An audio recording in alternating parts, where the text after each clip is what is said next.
Platform में आप सभी का स्वागत है। एक प्रेग्नेंट वुमेन की प्रेगनेंसी 40 वीक्स की होती है। 40 वीक्स के हिसाब से आपकी एक्सपेक्टेड डिलीवरी डेट यानी कि ड्यू डेट कैलकुलेट की जाती है और आपको एक डेट दी जाती है आपकी डिलीवरी की। लेकिन आपको बता दूं सिर्फ 5% डिलीवरीज जो है ड्यू डेट पर होती हैं, बाकी या तो ड्यू डेट निकलने के बाद होती हैं या फिर ड्यू डेट से पहले होते हैं। अब आपको बता दूं पहला सिनारियो होता है कि जब आपके 40 वीक्स पूरे हो जाते हैं स्टिल आपको लेबर पेन स्टार्ट नहीं होते हैं, तो ऐसे में आपकी गायनी मैक्सिमम 42 वीक्स तक वेट करती है और उसके बाद उनको जो ज़रूरी एक्शन लेने होते हैं वो करती हैं। अब आती है बारी 38 वीक्स आपके पूरे हो गए हैं, 40 वीक्स नहीं हुए लेकिन 38 वीक्स आपके हो गए हैं। ऐसे में आपकी जो प्रेगनेंसी है उसे फुल टर्म मानते हैं, यानी कि कोई भी रिस्क नहीं होता है आपके लिए, आपकी बेबी के लिए। तो अगर 38 वीक्स हो गए हैं, आपके लेबर पेन स्टार्ट हो गए हैं, तो पैनिक करने जैसा कुछ नहीं है। आपकी प्रेगनेंसी फुल टर्म हो गई है। अब बेबी को जो है हेल्दी होगा, कोई दिक्कत नहीं होगी, साथ ही साथ आप भी डिलीवरी के लिए फुल्ली प्रिपेयर्ड होते हो।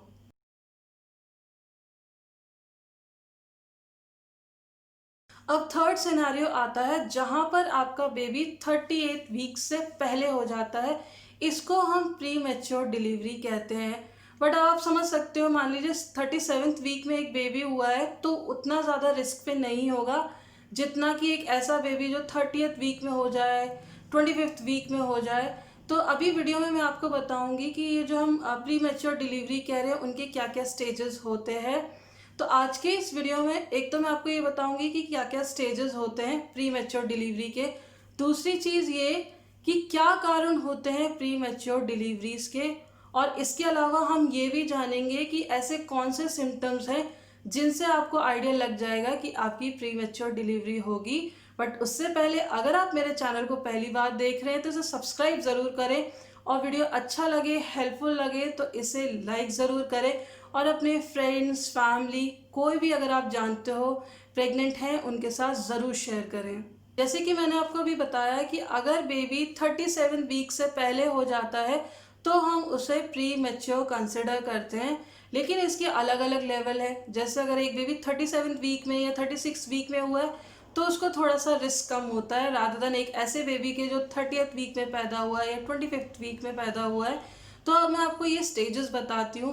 पहली है लेट प्री टर्म। अगर आपका बेबी 34 से 36 वीक्स के बीच में पैदा होता है तो उसको हम लेट प्री टर्म कहते हैं। अब ये प्री मैच्योर डिलीवरी है लेकिन इतना ज़्यादा रिस्क इन्वॉल्व नहीं होता है। इसके बाद बारी आती है मॉडरेटली प्री टर्म। अगर आपका बेबी 32 से 34th वीक के बीच में होता है तो हम इसे मॉडरेटली प्री टर्म कहते हैं। नेक्स्ट आता है वेरी प्री टर्म। अगर आपका बेबी लेस देन 32 वीक्स में पैदा हुआ है, यानी कि आपकी डिलीवरी 32 वीक्स से पहले हुई है, तो इसे हम कहते हैं वेरी प्री टर्म। अब आता है एक्सट्रीमली प्री टर्म, यानी कि अगर आपका बेबी 25th वीक्स या उससे कम में पैदा हो गया है, आपकी डिलीवरी हो गई है, इसमें बहुत हाई रिस्क इन्वॉल्व होता है, तो हम इसे कहते हैं एक्सट्रीमली प्री टर्म।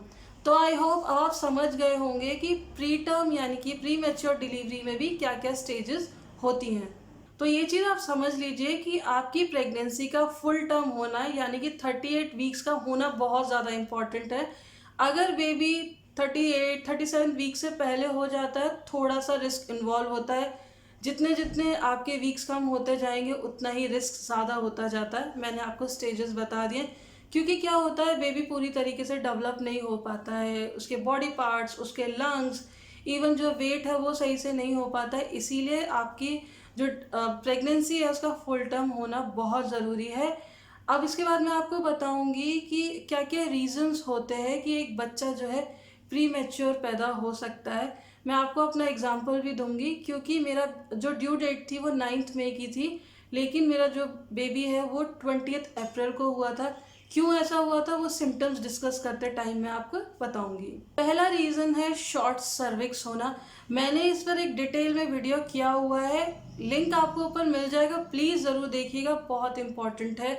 मैंने बताया कि मेरे 4th मंथ प्रेगनेंसी में शॉर्ट सर्विक्स आई थी लेकिन बाद में वो ठीक हो गई थी।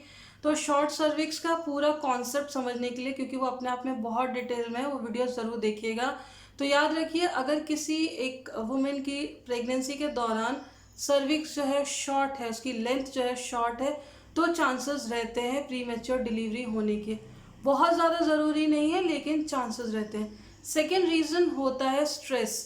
प्रेगनेंसी में वैसे ही बहुत ज़्यादा मूड स्विंग्स हो रहे होते हैं, अननेसेसरी कई बार आप चिढ़ जाते हो, आपको गुस्सा आता है, क्योंकि आपकी बॉडी में बहुत सारे चेंजेस हो रहे होते हैं, और ऐसे में स्ट्रेस भी होता है बहुत सारी चीज़ों को लेकर। स्पेशली वेट गेन का जो है वुमेन में बहुत ज़्यादा स्ट्रेस होता है, क्योंकि हमें लगने लगता है कि अभी वेट बाद में कम होगा या नहीं, या क्योंकि अभी हार्मोनल चेंजेस हो रहे हैं, तो आप अपने एनवायरनमेंट से बहुत ज़्यादा इफेक्ट होते हो। तो याद रखिए, अगर आप स्ट्रेस लेते हैं तो ये आपके लिए प्रॉब्लम क्रिएट कर सकता है। इसीलिए मैं कहती हूँ कि अगर प्रेगनेंसी के दौरान आपको कोई भी चीज़ इरिटेट कर रही है, खुलकर आप उससे बात करें। वर्किंग वुमेन बहुत ज़्यादा इफेक्ट होती है इस चीज़ से, क्योंकि हमारा जो है काम छूट गया होता है, तो ऐसा लग रहा होता है कि अब दोबारा ज्वाइन कर पाएंगे या नहीं, करेंगे तो किस तरीके से मैनेज होगा। तो ये सारी चीज़ें भी स्ट्रेस आप में क्रिएट करती हैं। तो आपको क्या करना है, आप बात करें, चाहे अपने फ्रेंड से, फैमिली से, हस्बैंड से, जिसके साथ भी अपना स्ट्रेस बात करके आपका स्ट्रेस निकल जाता है, आप उनसे बात करें और कोशिश करें कि आप स्ट्रेस बिल्कुल ना लें। थर्ड रीज़न हो सकता है स्मोकिंग करना या फिर अल्कोहल कंज्यूम करना। हालांकि इंडियन वुमेन थोड़ा सा कम करते हैं, लेकिन स्टिल कुछ वुमेन्स करती हैं। ये आपकी पर्सनल चॉइस है, मैं यहाँ पर इस चीज़ पे कमेंट नहीं करूँगी। लेकिन प्रेगनेंसी के दौरान अगर आप स्मोक करते हो, अल्कोहल कंज्यूम करते हो, तो अगेन चांसेस रहते हैं प्री मैच्योर डिलीवरी के लिए।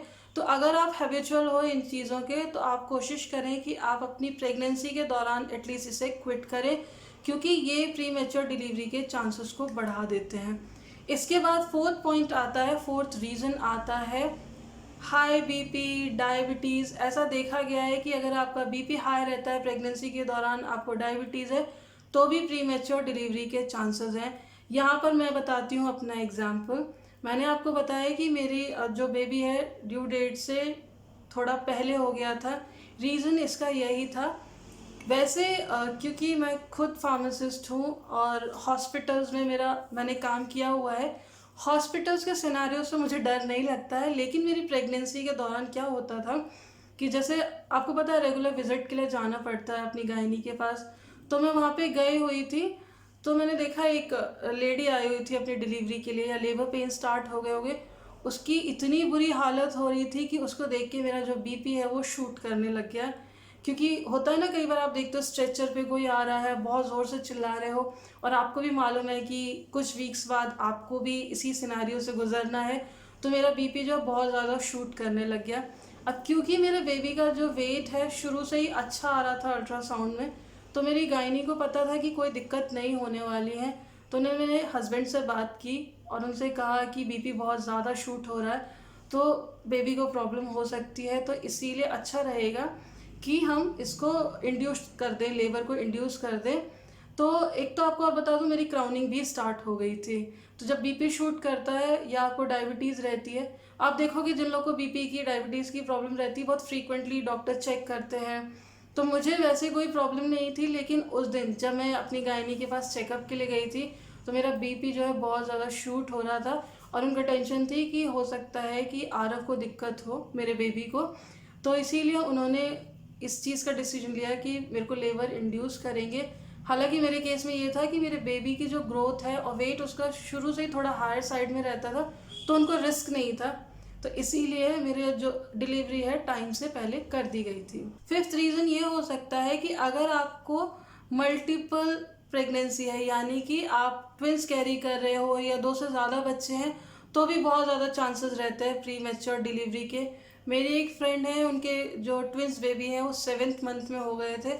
तो ये देखा गया है कि अगर आपकी मल्टीपल प्रेगनेंसी है, यानी कि आप 2 या 2 से ज़्यादा बच्चे कैरी कर रहे हो, तो भी प्री मैच्योर डिलीवरी हो सकती है। इसके अलावा अगर आपकी फैमिली हिस्ट्री है, यानी कि जैसे आपकी मदर, ग्रैंड मदर, अगर ऐसी हिस्ट्री है कि उनको प्री मैच्योर बेबीज़ हुए हैं, तो हो सकता है कि आपको भी प्री मैच्योर डिलीवरी हो। सेवेंथ रीज़न ये हो सकता है कि आपके 2 बच्चों में गैप कम है, यानी कि आपने बेबी को डिलीवर किया और फिर से आप जल्दी से प्रेग्नेंट हो गए हो। इसीलिए आपने देखा होगा कि कहा जाता है कि 2 बच्चों के बीच में 3 इयर्स का गैप होना चाहिए। अब ये ज़रूरी नहीं है कि आपको प्रॉब्लम हो ही, लेकिन क्या होता है इन 3 इयर्स में आपकी बॉडी जो है हील कर जाती है। अब क्या होगा, अगर आप जल्दी से दूसरा बेबी कंसीव कर लोगे तो हो सकता है कि अभी आपकी बॉडी इतनी जल्दी हील ना हुई हो। अगेन मैं कहूँगी ज़रूरी नहीं है, लेकिन चांसेस रहते हैं कि अगर आपके 2 बच्चों के बीच में गैप कम है, आपने जल्दी से बेबी कंसीव कर लिया, तो भी हो सकता है कि आपको प्री मैच्योर डिलीवरी हो। तो ये हो गए 7 रीजंस जिनकी वजह से आपकी प्री मैच्योर डिलीवरी हो सकती है। इसके अलावा भी बहुत सारे रीजंस हो सकते हैं, क्योंकि प्रेगनेंसी अपने आप में बहुत यूनिक है। हर एक वुमेन के लिए अलग अलग एक्सपीरियंस होता है, तो कोई 100% श्योरिटी के साथ नहीं कह सकता है, लेकिन ये मेजर रीजंस हैं जो रिस्पॉन्सिबल होते हैं प्री मैच्योर डिलीवरी के लिए। अब हम बात करते हैं ऐसे कौन से सिम्टम्स हैं जिनसे आपको आइडिया लग सकता है कि आपकी प्री मैच्योर डिलीवरी हो सकती है। अब यहाँ पर याद रखिए 36, 37 या उसके बाद वाले वीक्स में आपको ये सिम्टम्स दिखाई देना एक आम बात है, क्योंकि अब आपकी बॉडी लेबर पेन के लिए, डिलीवरी के लिए रेडी हो रही है। लेकिन अगर आपको ये सिम्टम्स फुल टर्म होने से पहले दिखाई देते हैं तो ये आपको अलर्ट कर रहे हैं कि प्री मैच्योर डिलीवरी हो सकती है। ज़रूरी नहीं हो, लेकिन ये सिम्टम्स आपके लिए एक अलर्ट है। आपको अपनी गायनी से डिस्कस करना पड़ेगा, वो चेकअप कर लेंगे और देख लेंगे कि क्या एग्जैक्ट पोजीशन है। तो पहला सिम्टम होता है लोअर बैक पेन होना, यानी कि आपके नीचे की तरफ दर्द होना। अब बाद के मंथ्स में ये थोड़ा सा कॉमन है, लेकिन अगर आपको ये सीवियर रहता है, आता जाता रहता है और आपके रेस्ट करने पे भी ये ठीक नहीं हो रहा है, क्योंकि आपको पता है जैसे बैक पेन बहुत कॉमन है या पीछे के नीचे के हिस्से में दर्द होना कॉमन है, लेकिन आराम करने से भी ये नहीं जा रहा है, तो इट मीन्स ये एक साइन है प्री मैच्योर डिलीवरी का। तो अगर आप फुल टर्म होने से पहले ये नोटिस करते हैं तो अपनी गायनी को ज़रूर बताएं। सेकेंड सिम्टम्स है कॉन्ट्रैक्शन आना। 9th मंथ जब स्टार्ट हो जाता है तब आपको फॉल्स कॉन्ट्रैक्शन आने लगते हैं। आपकी बॉडी जो है डिलीवरी के लिए प्रिपेयर्ड हो रही होती है, लेकिन अगर आपको ये समय से पहले आने लगे और कॉन्ट्रैक्शन ऐसा है कि एवरी 10 मिनट्स में आपको आ रहे हैं, तो अगेन ये एक सिम्टम है प्री मैच्योर डिलीवरी का। बाद के स्टेजेस में आना ये ठीक है, लेकिन अगर आपको आपका फुल टर्म होने से पहले कॉन्ट्रैक्शन आ रहे हैं तो अपने गायनी को ज़रूर बताइएगा। फॉल्स कॉन्ट्रैक्शन भी हो सकते हैं, लेकिन वो 9th मंथ में कॉमन होते हैं, उससे पहले नहीं। तो अगर आप टाइम से पहले देख रहे हो कि आपको कॉन्ट्रैक्शन आ रहे हैं तो अपनी गायनी को ज़रूर इन्फॉर्म करें। वेट मत करें कि मैं कल चली जाऊंगी या परसों चली जाऊंगी। आप इमीडिएटली उनको कॉल करें अगर फ़ोन पे अवेलेबल है तो, और नहीं है तो आप उनको क्लिनिक पे जाके मिलें। थर्ड सिम्टम्स है क्रैम्प्स। जैसे पीरियड्स में क्रैम्प्स आते हैं वैसे ही हो सकता है कि अपना फुल टर्म होने से पहले आप क्रैम्प्स फेस करो। ये अगेन एक रेड साइन है। क्रैम्प्स आना फुल टर्म से पहले अच्छी चीज़ नहीं है, तो आपको अपनी गायनी को मेंशन करना है। इसके अलावा अगर आपको गैस जैसा एक्सट्रीम पेन रहता है, डिस्चार्ज जो है बहुत ज़्यादा आ रहा है, तो भी ये साइन हो सकता है प्री मैच्योर डिलीवरी का। तो अगेन आपको अपनी गायनी से बात करनी है। इसके बाद नेक्स्ट सिम्टम है फ्लूइड लीकेज। जैसे आप लोगों ने शायद देखा हो, सुना होगा कि जब बेबी आने वाला होता है, यानी कि आपकी डिलीवरी का टाइम हो गया होता है, तो आपका वाटर ब्रेक होता है। अब अगर आप टाइम से पहले नोटिस कर रहे हो कि फ्लूइड लीकेज हो रहा है, ये मैं पॉइंट आपको अच्छे से मेंशन इसलिए करूँगी क्योंकि मेरी कज़न के साथ रिसेंटली हुआ।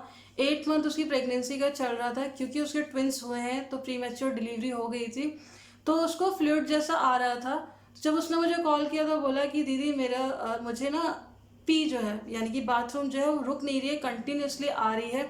तो ये चीज़ समझ लीजिए, प्रेगनेंसी में बाथरूम बार बार आता है, लेकिन कंटिन्यूटी में कभी नहीं आएगा। हो सकता है आपको हर एक मिनट में बाथरूम आए, लेकिन अगर आप नोटिस कर रहे हो कि कंटिन्यूटी में फ्लूइड आ रहा है तो इट मीन्स वो डिलीवरी का साइन है, जैसा कि मेरी कज़न के साथ हुआ। उसने लिटरली एक दिन वेट किया क्योंकि वो यही सोच रही थी कि ये पी है, लेकिन जब मैंने उसको बोला कि ये हो सकता है कि वाटर ब्रेक हो गया हो क्योंकि ये फ्लूइड जो है लीकेज है, तो फिर वो जाके इमिडिएटली डॉक्टर से मिली और डॉक्टर ने फिर कह दिया कि अब नेक्स्ट डे डिलीवरी करने की ज़रूरत है। तो ये एक बहुत इम्पॉर्टेंट साइन है जिस पर आपको ध्यान देना है। इसके अलावा अगर आप फ्लू जैसे सिम्टम्स नोटिस करते हैं, जैसे कि वॉमिटिंग आना, नौशिया, डायरिया, तो भी अगेन सिम्टम होते हैं। अब ये वैसे भी प्रेगनेंसी में कॉमन है, क्योंकि नौशिया बहुत लोग को होता है, वॉमिटिंग आती है, डायरिया जो है। लेकिन अगर आपको लग रहा है कि ये फ्लू जैसे सिम्टम है तो आपको अपने गायनी को मेंशन करना पड़ेगा।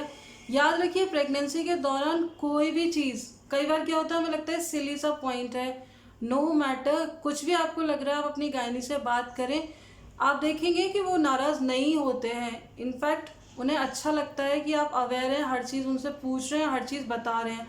तो प्रेगनेंसी के दौरान हर एक छोटी छोटी चीज़ जो आपको लगता है प्रॉब्लम हो सकती है, उनके साथ डिस्कस करें। नेक्स्ट सिम्टम आता है अगर आपके पेल्विस पर प्रेशर बढ़ने लगा है। क्या होता है, लास्ट के मंथ में ऐसा होता है, क्योंकि आपकी यूट्रस का साइज़ बढ़ रहा होता है, बेबी का वेट बढ़ रहा होता है, तो आपकी जो पेल्विस है उस पर बहुत ज़्यादा प्रेशर आता है। लेकिन अगर आप ये अर्ली स्टेजेस पे देख रहे हो, अर्ली मंथ्स में देख रहे हो, तो अगेन आपको ये डॉक्टर को बताने की ज़रूरत है, क्योंकि ये भी एक सिम्टम होता है प्री मैच्योर डिलीवरी का। नेक्स्ट सिम्टम है इंक्रीज वजाइनल डिस्चार्ज। प्रेगनेंसी के दौरान आपने देखा होगा वाइट डिस्चार्ज आना बहुत कॉमन है। अगेन इस पर डिटेल में मैंने एक वीडियो किया हुआ है, लिंक आपको ऊपर मिल जाएगा, ज़रूर देखिएगा। इससे आपको पता चल जाएगा कब ये डिस्चार्ज नॉर्मल होता है, कब इसका आना नॉर्मल नहीं होता है। तो अगर ये डिस्चार्ज में आपको स्मेल आती है और बहुत ज़्यादा आ रहा होता है, इसका कलर चेंज आपको लग रहा होता है, देन अगेन ये साइन है कि आपकी प्रीमेच्योर डिलीवरी हो सकती है। इसके अलावा लास्ट साइन की हम बात करते हैं, वजाइनल ब्लीडिंग। प्रेगनेंसी में ब्लीडिंग होना अच्छी बात नहीं है, चाहे वो कोई सी भी स्टेज में हो। और फिर अगर वो फुल टर्म से पहले हो रहा है तो इट मीन्स कुछ तो दिक्कत है। तो अगर आप वजाइनल ब्लीडिंग नोटिस करते हो, भले ही थोड़ी सी ही क्यों ना हो, ये चीज़ अपने गायनी के साथ ज़रूर शेयर करिएगा, क्योंकि ये अगेन एक सिम्टम है प्री मैच्योर डिलीवरी का। क्या होता है, प्रेगनेंसी के दौरान आप बहुत सारी चीज़ें, बहुत सारे सिम्टम्स देखते हो, तो इससे क्या होता है, पैनिक भी कर जाते हैं। पैनिक बिल्कुल मत कीजिएगा, ये सारी चीज़ें बहुत कॉमन है, लेकिन अलर्ट रहने की बहुत ज़्यादा ज़रूरत है। छोटी सी छोटी चीज़ पे ध्यान दें, उसको ध्यान में रखिए, अवॉइड नहीं करना है आपको, अदरवाइज़ क्या है, कॉम्प्लिकेशन हो सकता है। तो आई होप अब आप समझ गए होंगे कि प्री मैच्योर डिलीवरी क्या होती है, क्यों होती है और इसके सिम्टम्स क्या हैं, यानी कि आपको कैसे पता चलेगा कि प्री मैच्योर डिलीवरी हो सकती है। तो आपको भी ये जो वीडियो हेल्पफुल लगा हो, थोड़ा वर्थ लगा हो आपको कि आपने सही जगह अपना टाइम इन्वेस्ट किया है, लगा हो तो लाइक ज़रूर करिएगा और जितना पॉसिबल उसको शेयर करें। इसके अलावा अगर आपके पास कोई भी क्वेरी है, कमेंट सेक्शन में आप पूछ लीजिएगा, मैं हर एक क्वेरी का रिप्लाई करती हूँ, अनटिल अनलेस आप अगर ऊट पटांग बातें लिखेंगे तो। वैसे बहुत ही रेयर होता है, लेकिन ऐसे लोग भी हैं बिना बात की बातें आप लिखते हैं, तो उनको मैं रिप्लाई नहीं करती। रेस्ट में सारी जितनी भी क्वेरीज़ हैं उनको मैं रिप्लाई करती हूँ, तो आप मुझसे पूछ सकते हैं।